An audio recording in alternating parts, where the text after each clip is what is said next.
নমস্কার বন্ধুরা, আমি অমিত। বড়ই দুঃখের সঙ্গে আজ তোমাদের একটা কথা জানাচ্ছি। আজ কোনো এপিসোড আসবে না, ঘটনাই নেই, কি শোনাবো। ফোনের সামনে বসে তোমরা ঘটনা শোনো, মজা পাও, কিন্তু ফোনের পেছনে কন্টেন্ট জোগাড় করতে, এপিসোড তৈরি করতে গিয়ে আমাদের কাল ঘাম ছুটে যায়। সেটা যদি তোমরা একটু বুঝতে আর একটু সাহায্যের হাত বাড়িয়ে দিতে।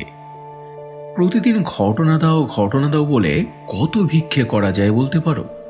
ঘষে মেজে তাপ্তি মেরে মেরে কতদিন চালানো যায়? তারপরেও ভিউজ যদি ঠিক আসতো, তাও না হয় ইচ্ছে হতো, সেটাও তো নেই। এভাবে বছরের পর বছর টানা যায় না, আমি আর পারছি না। কাজেই আমি নিরুপায়। শেষ অবধি এই ডিসিশন নেওয়া ছাড়া আমার কাছে আর কোনো উপায় নেই। আমার নিজেরও খুব খারাপ লাগছে, কারণ অলৌকিক আমার কাছে শুধু একটা কাজ তো না, ভালোবাসা।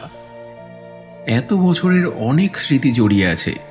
বাধা, বিপত্তি, শরীর খারাপ, হাজারো প্রতিকূলতার মধ্যেও অলৌকিক কখনো বন্ধ করিনি। কিন্তু এত হাজার বন্ধু থাকা সত্ত্বেও কন্টেন্টের অভাবে আজ অলৌকিক বন্ধ করতে হচ্ছে। এর চেয়ে দুঃখের আমার কাছে আর কি বা থাকতে পারে। তাই বাধ্য হলাম কথাগুলি বলতে, ইতি টানতে। যদি পর্যাপ্ত ঘটনা পাই, তোমাদের যদি ইচ্ছে হয়, মন চায়, ঘটনা পাঠিও। তারপর না হয় আবার শোনাবো অলৌকিক। ততদিন সবাই ভালো থেকো, হ্যাপি থেকো। আপাতত বিদায় জানালাম। ধন্যবাদ।